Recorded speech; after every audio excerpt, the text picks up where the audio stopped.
घाटा कहाँ हो रहा है? घाटा तेल कंपनियों को हो रहा है। अच्छा, ले अगर 1000 करोड़ का घाटा बता रहे हैं तो पहले ये भी तो बताइए कि पिछले 10 साल में कमाया कितना आपने, प्रॉफिट कितना है आपका? पहले तो हर्षवर्धन जी के आगे आप लगाते हैं राजनीतिक विश्लेषक या पत्रकार, उनको बताइए आरएसएस का पत्रकार। आप अपने अंधभक्तों को बनाइएगा बेवकूफ, आप अपने अंधभक्तों को बनाइएगा बेवकूफ जो 35% है। सुनिए, ये परिभाषा आप मंच से उतर कर दीजिएगा। उसके बाद अंधभक्तों से मतलब आप? हाँ, रुकिए गाइस, जो लोग असीम मुखर्जी का डिबेट देखा है वो लोग ये जानता है कि असीम मुखर्जी का डिबेट कैसा होता है। ठीक है, पत्रकार चाहे पत्रकार हो या फिर एंकर हो, जैसे सवाल करता है असीम मुखर्जी वैसे ही जवाब देता है। ठीक है, अगर पत्रकार की तरह सवाल करता है तो जवाब भी असीम मुखर्जी नॉर्मली देता है, और अगर किसी पार्टी प्रवक्ता बनकर सवाल करता है तो असीम मुखर्जी जवाब उसी तरीके का देता है। ठीक है, तो आज हम कैसे डिबेट देखेंगे कि असीम मुखर्जी एक डिबेट में थे, डिबेट में वरिष्ठ पत्रकार हर्षवर्धन जी भी थे। ठीक है, तो इस डिबेट में असीम मुखर्जी कैसे वरिष्ठ पत्रकार और एंकर को कैसे मतलब जो बोलती है ना, कैसे बोलती बंद कर देता है, आपको देखकर बहुत ही अच्छा लगेगा। ज्यादा बातें नहीं करेंगे, सबसे पहले आइए कि असीम मुखर्जी कैसे दोनों पत्रकार का बोलती बंद कर देते हैं। फराज भाई मैं आता हूं, लेकिन उससे पहले असीम मुखर्जी। तो ये 1000 करोड़ रोज का घाटा अगर मैनेज करने की बातचीत हुई है और बचत की बात, और खुद प्रधानमंत्री ये संदेश दे रहे हैं अपना काफिला छोटा करके 2 गाड़ी का, और विदेश तो वही जाएंगे, कहां से क्या, फिर क्यों इस पर पॉलिटिक्स हो रही? कहाँ घाटा हो रहा है सर? घाटा कहाँ हो रहा है? घाटा तेल कंपनियों को हो रहा है। अच्छा, जब मोदी जी प्रधानमंत्री बने थे तो उस वक्त देश में पेट्रोल 60 रुपए लीटर हुआ करता था, और अंतर्राष्ट्रीय बाजार में एक स्थिति ऐसी आई थी कि कच्चा तेल $24 और $23 प्रति बैरल पर आ गया था। तब तो मोदी जी ने पैसे कम नहीं किए थे, तब तो 90 रुपए बेच रहे थे पेट्रोल। तो पहले अगर 1000 करोड़ का घाटा बता रहे हैं तो पहले ये भी तो बताइए कि पिछले 10 साल में कमाया कितना आपने, प्रॉफिट कितना है आपका? ये कौन बताएगा भाई? आप कमा भी तो यहां से रहे हैं। आप अभी मैं इस पे ये पढ़ रहा था तो आपने लिखा है उत्तर प्रदेश प्रगति का महामार्ग। मुझे एक मार्ग बताइए जहां प्रगति हुई हो। कहीं प्रगति नहीं हुई है। कौन सी प्रगति आप कर रहे हैं? नहीं, मैं तो आपसे पूछ रहा हूं, उत्तर प्रदेश में कोई प्रगति नहीं हुई है। नहीं सर, बात समझिएगा। आप सड़क बनाते हैं, उस पर पैसे पहले लेने लगते हैं टोल लगाकर। आपने कार बेची, उस पर रोड टैक्स ले लिया। आपने 20 लाख की फॉर्च्यूनर पर पहले टैक्स लगा के उसको 55 लाख का कर दिया। भाई रोड टैक्स भी हम दें, इनकम टैक्स भी हम दें, रजिस्ट्रेशन फीस भी हम दें, जीएसटी भी हम दें, पेट्रोल पे वैट भी हम दें, और उस बाद आप सड़क बनाएंगे पब्लिक के पैसे से, उस पर हमसे पैसे ले लेंगे आप। तो आपकी सरकार आ जाएगी तो आप सारा टैक्स खत्म कर देंगे? होना चाहिए सर, टैक्स होना ही नहीं चाहिए। नहीं, टैक्स जैस टैक्स रखिए आप। ये तो गुंडा टैक्स हो गया है कि तुम कमा रहे हो, हमको इतने पैसे दो वरना हम तुम्हें गोली मार देंगे, तुमको जेल में डाल देंगे, तुमको किडनैप कर लेंगे, तुमको बंद कर लेंगे। ये टैक्स सरकार के टैक्स नहीं होते हैं। सरकार के टैक्स होते हैं कि ईमानदारी के टैक्स दो। अच्छा, एक मिनट सर, बात निकाली तो पूरी कर लेने दीजिए। आप हमसे टैक्स ले रहे हैं, आप हमसे वोट ले रहे हैं, आप हमसे सरकार बनवा रहे हैं, और उसके बाद में हमारे ही बच्चे स्कूलों में अवैध फीसें जमा करेंगे। 10-10 हजार, 12-12 हजार, 8-8 हजार की फीस जमा करेंगे। हमारे बच्चों के जो कोर्स हैं वो 700-600 रुपए का कोर्स स्कूल के मालिकान 7-7 हजार, 8-8 हजार का बेचेंगे। सरकार की नजर इस पे नहीं है। एजुकेशन मिनिस्टर क्या कर रहे हैं? अच्छा, मोदी को विदेश जाना चाहिए कि नहीं? सुनिए, पहले बात सुनिए। प्रधानमंत्री को विदेश जाना चाहिए कि नहीं? अभी आपके चैनल पर अभी कुछ देर पहले ब्रजेश पाठक जी बैठे थे, स्वास्थ्य मंत्री हैं। आपने तो उनसे स्वास्थ्य पर सवाल ही नहीं पूछा कोई। अरे तो खड़ा होकर आप पूछ लिए होते। नहीं, आप बताइए, आप लोग यहाँ मौजूद और ये भी बता रहा हूँ कि अगर डिबेट में किसी को सवाल पूछना है तो हाथ उठाएंगे, मैं आ जाऊंगा। सर बात तो सुन लीजिए। आप में से सब यहाँ मौजूद थे, आप बताइए एंकर ने क्या? हर्षवर्धन जी कह रहे हैं कि सामने ही थे, खड़ा होकर बोलते कि हमको पूछना है। नहीं, उस वक्त तो मुस्कुरा रहे थे, सर बात तो लगा कि मुसलमान सपा से इनकी तरफ चला जाए। बात तो जाते समय कोई सिफारिश भी बता रहे थे, जाते समय कोई सिफारिश भी बता रहे थे, इसलिए बात तो सुन लेने दीजिए। बात तो सुन लेने दीजिए। पहले तो हर्षवर्धन जी के आगे आप लगाते हैं राजनीतिक विश्लेषक या पत्रकार, उनको बताइए आरएसएस का पत्रकार। सीधी सी बात, मैं आपसे पूछ रहा हूं, आप कितने लोग हैं? सबके घर में परिवार है, सबके घर में बीमारी दुखी आती है, सब डॉक्टर के पास जाते हैं, और प्रत्येक व्यक्ति को जो यहां बैठा उसको यह भी पता है कि अगर एक 2000 रुपए की जांच डॉक्टर साहब ने लिखी है तो उसमें 1200 रुपए डॉक्टर साहब का कमीशन है। पता है ना?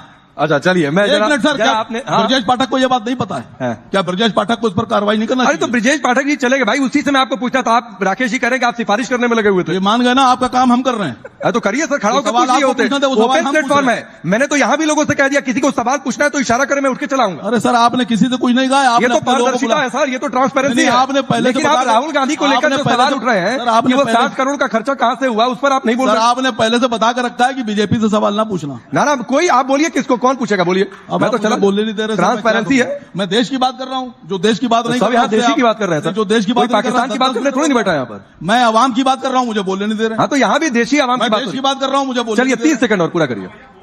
हाँ हाँ रहे। नहीं तो आप हाँ, पूरा करिए। अगर आप राष्ट्रवाद पे बहस लेकर आए हैं तो मुद्दे भी राष्ट्रवाद के होना चाहिए, सवाल भी राष्ट्रवाद के होना चाहिए, जवाब भी राष्ट्रवाद के होना चाहिए। सर, पत्रकार वाला काम मुझे छोड़ दीजिए, आप जवाब वाला काम करिए। सवाल मैं पूछ रहा हूँ, आप जवाब दीजिए। तो मसला 30 सेकंड और पूरा करिए। तो मसला तो यही है सर। हाँ। मतलब आप सबको सिखा लेंगे कि काम नहीं कर रहे हैं, आरएसएस के पत्रकार हैं, मैं पत्रकार नहीं हूं, मैं सवाल नहीं कर रहा हूं, आप नेतागिरी छोड़कर सब काम कर लेंगे। हर्षवर्धन जी 30 सेकंड बोलिए। आ रहा हूं। मैं ये कहूंगा आप लोगों को, असीम वकार जी को या तो जानकारी नहीं या झूठ बोलने की आदत है। अगर एक दिन भी मोदी सरकार में $24-25 का क्रूड बिका होगा तो मैं टीवी पर चैनल पर आना बंद कर दूंगा। आप लोग सब खोज लीजिए, इतना झूठ बोलते हैं असीम वकार। और आपके पास समय है, आप बताइए $24-25 कभी भी होगा, बताइएगा। कभी नहीं, not for a single day. $39 to $40 Covid time में आया था। कोविड के समय में जब बिल्कुल डिमांड ही नहीं रही तब ये हुआ। लेकिन इसको ये कहते हैं, ये ठीक वही हाल है कि कोविड काल का आंकड़ा लेकर कहेंगे 45 साल की महंगाई हो गई। दुनिया में महंगाई के आंकड़े क्या है? और इसीलिए मैं कह रहा हूं, इन राजनेताओं की बात मत सुना कीजिए, वरना क्या होगा, इनको तर्क नहीं सूझेगा तो ये कहेंगे कि आरएसएस के पत्रकार हैं।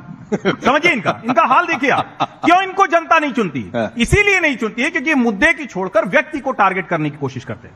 इस कोशिश में ये जनता से जुड़ने के बजाय नरेंद्र मोदी को कहेंगे डांस करेंगे, ये कहेंगे उल्टी सीधी बात करेंगे, ये कहीं बिना, जिसको कहते हैं ना, कुतर्क के पहाड़ पर बैठते हैं। और आज के समय में सब कुछ मिनटों में फैक्ट चेक होता है, सब कुछ सामने पता चल जाता है, इसलिए इनकी मुश्किल बड़ी है। ठीक है। अब असीम वकार से जो सवाल पूछा गया उसको छोड़ के इन्होंने सारी बात की। ठीक है। पता नहीं इनको ब्रिजेश जी से कुछ काम है, ब्रिजेश जी से कुछ काम कराना है तो वो अलग तरीका उसका निकालें। इस मंच का दुरुपयोग क्यों कर रहे हैं? असीम वकार जी, चूंकि इन्होंने टैक्स वाली जो बात कही उस पर कहा, तो ये सवाल तो मैंने भी पूछा था कि क्या आप चाहते हैं टैक्स की व्यवस्था ही खत्म हो जाए? सर, टैक्स की व्यवस्था खत्म अगर कर देंगे तो देश नहीं चलेगा। लेकिन अगर टैक्स, जिसको आप टैक्स कह रहे हैं, इसको अगर लूट की तरह लिया जाएगा तो फिर माफियाओं में और सरकार में फर्क क्या रह जाएगा? 100 रुपए अगर एक आम आदमी कमा रहा है तो उससे आप 3-4 रुपए ले लीजिए, 5 रुपए ले लीजिए, उतना ही लिया जाता है। लेकिन अगर 100 रुपए आदमी कमा रहा है और छुपे हुए और खुले हुए टैक्सेस मिलाकर उससे आप 70 रुपए ले लेंगे तो फिर आप माफिया से कम नहीं है। इनकम टैक्स में बढ़ोतरी नहीं हुई। आज 10 साल से सरकार भाजपा की चल रही है, इनकम टैक्स में कोई बढ़ोतरी नहीं हुई। किन टैक्सेस में बढ़ोतरी हुई है? किन टैक्सेस में बढ़ोतरी हुई है? एक जवाब दे दूं। जब भारतीय जनता पार्टी की सरकार आई तो उसने कहा कि एक देश एक टैक्स, एक देश एक टैक्स, पहले जीएसटी लगाएंगे। 54% तक जो वैट था वो घट करके आज 28% से नीचे आ गया। तो मैं अब 54% तक टैक्स हुआ करता था। सुन तो लीजिए, टैक्स तो हमने कम किया है। सुन तो लीजिए सर, तो अगर आप एक देश एक टैक्स की बात कर रहे हैं तो सब चीजों पे अगर जीएसटी लगाया है तो पेट्रोल के ऊपर, डीजल के ऊपर आप वैट क्यों लगाए हुए हैं? सभी राज्य सहमत हो जाएंगे तो निश्चित तौर पर वो भी होगा। मतलब लूट है कहीं, सभी राज्य सहमत हो जाएंगे तो वो भी होगा। जीएसटी लूट है। निर्णय कब किया इसका? असीम वकार भाई सुनिए, बच्चों वाली बात की है। नहीं, एक मिनट सर, कपड़े पे सब सरकारें आपके साथ सहमत कर रही हैं, ठीक है। बिजली पर, नहीं, इस पर आ जाएंगे। फराज साहब कुछ और पेट्रोल पर आप कह रहे हैं सरकारें अगर बोलिए, मंजूर फराज जी कर लें। बोलिए। मजाक कर रहे हैं आप देश के साथ। देखिए राकेश भाई, आप अपने अंधभक्तों को बनाइएगा बेवकूफ। आप तो पहले जो नहीं, आप अपने अंधभक्तों को बनाइएगा बेवकूफ। जो 35% है, साहब सुनिए, जो 65% है उनको आप बेवकूफ नहीं बना सकते। सर ये परिभाषा आप मंच से उतर कर दीजिएगा। उसके बाद फराज साहब, अंधभक्तों से मतलब आप, हाँ रुक जाइए, रुकिए। फराज साहब बोलिए। एक मिनट रुक जाइए, रुकिए, समय नहीं है। फराज साहब बोलिए। देखिए अभी टैक्स पर बात हुई और राकेश भाई ने इनकम टैक्स की बात की। भाई साहब, कॉर्पोरेट टैक्स 30% से कम करके 22.5% क्यों किया गया? मतलब कॉर्पोरेट टैक्स 30% से कम करके 22.5% कर देंगे और दूध दही आटा पर जीएसटी 18% लेंगे। ये इनकी असलियत है। 2 लाख करोड़ रुपए माफ किए, 2 लाख करोड़ रुपए 30% से कम करके 22.5% कर देंगे। और दूसरी बात, 16 बार एक्साइज ड्यूटी बढ़ाई है पेट्रोल डीजल पर इन्होंने, 16 बार, 35 लाख करोड़ रुपए इन्होंने कमाए। और जनता को क्या दिया आपने? खाली आश्वासन, झूठे वादे कि हम इंटर्नशिप स्कीम देंगे, नोटबंदी कम करके हम कैश इन सर्कुलेशन कम करेंगे। देखिए जनता सब समझती है। नोटबंदी का बहुत दर्द है राकेश जी, नोटबंदी का बहुत दर्द है अब तक। हाँ बिल्कुल है, अब तक दर्द बिल्कुल कम है, हुआ। नहीं, वो बिल्कुल दर्द है। हम जान रहे हैं, क्योंकि हमारे भारी देश के नुकसान लोग हुआ है, लाइन भारी में नुकसान लग हुआ करके है उनकी इसका। जाने गई हैं। भारी नुकसान हुआ हमारा है। एमएसएमई तबाह ठीक हुआ है, है। आखिरी वक्त इसलिए है, कर रहे एक हैं अंशु भाई की बात बोलिए। देखिए, उत्तर प्रदेश की सबसे बड़ी समस्या स्मार्ट मीटर की है। अच्छा, ये बचा था। आज तक ये नहीं बता पाए कि स्मार्ट मीटर इन्होंने क्यों लगाया। इसलिए लगाया कि प्रधानमंत्री जी के उद्योगपति मित्र जो उनके दोस्त हैं उनको लगाने थे स्मार्ट मीटर, इसलिए स्मार्ट मीटर लगाकर उत्तर प्रदेश के लोगों की जेब से डकैती करने का काम योगी सरकार कर रही है। सीधे लूट रहे हैं। आप इनकम नहीं करा पा रहे हैं लेकिन लूटने की पूरी तैयारी है। डीजल पेट्रोल स्टेट वाले राजी नहीं है, बाकी सब पे राजी है। रोड बनेगी, हम रोड बहुत सारा बन गया, लोगों की जेब में पैसे नहीं है, वो 500 रुपए में ले सकते हैं, उनको पैसा आ रहा होगा सीधे मोदी जी के यहां से। आम जनता तो नहीं ले सकती ना। ठीक है, एक सवाल तो आम जनता का है। समय नहीं है। एक बात कहते हुए मैं हर्षवर्धन जी से आखिरी टिप्पणी लूंगा, और एक बात कहते हुए कि जब आप वैट की बात कर रहे थे असीम भाई, तो वहां से उठ के आके यहां पर अंशु भाई से पूछना चाहिए था कि आपकी हिमाचल प्रदेश में सरकार है, कितना वैट बढ़ाकर कितना पेट्रोल बढ़ गया था। 40 लाख करोड़ रुपए मोदी सरकार ने कमाए हैं पेट्रोल और डीजल से। 40 लाख करोड़। ठीक। मैं 1 मिनट आपकी जवाब दे रहा हूं। सरकार सेंट्रल की अगर वैट लगा रही है तो स्टेट गवर्नमेंट जीएसटी कैसे लगा सकती है? फार्मूला आप बता। अरे अभी वैट की बात हो रही है, आप जीएसटी पर चले गए। हाँ, तो आप लोग पेट्रोल, अरे तो भाई जाकर काउंसिल में कहिए ना कि लाइए इसको एक दायरे में, सिस्टम में। कितने लोगों ने जाकर नहीं, लोग पूछ रहे हैं कि अगर एक चीज मोदी जी कोई भी प्रोडक्ट वैट लगा के बेच रहे हैं तो उसको राकेश पांडे जी जीएसटी लगा के कैसे आगे बेचेंगे? ठीक बात है। चलिए, अब हर्षवर्धन जी एक आखिरी टिप्पणी, और आखिरी टिप्पणी है कि ये ना राहुल गांधी के दौरों का हिसाब बता पाए, प्रधानमंत्री के दौरों पर सवाल उठाने के अलावा, और ना तो उधर पीडीए ऑडिट में समन है कि नहीं है वो भी ना बता पाए।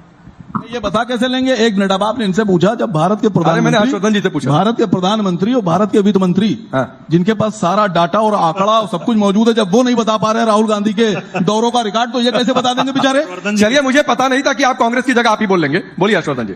नहीं, देखिए, एक तो ये कि अगर सब कुछ इतना स्पष्ट है तो ये कहना कि सरकार आंकड़े देगी, राहुल गांधी को और कांग्रेस को इस प्रेस कॉन्फ्रेंस करके मुंह पे मार देना चाहिए। भारतीय जनता पार्टी के सारे आरोप ध्वस्त हो जाएंगे।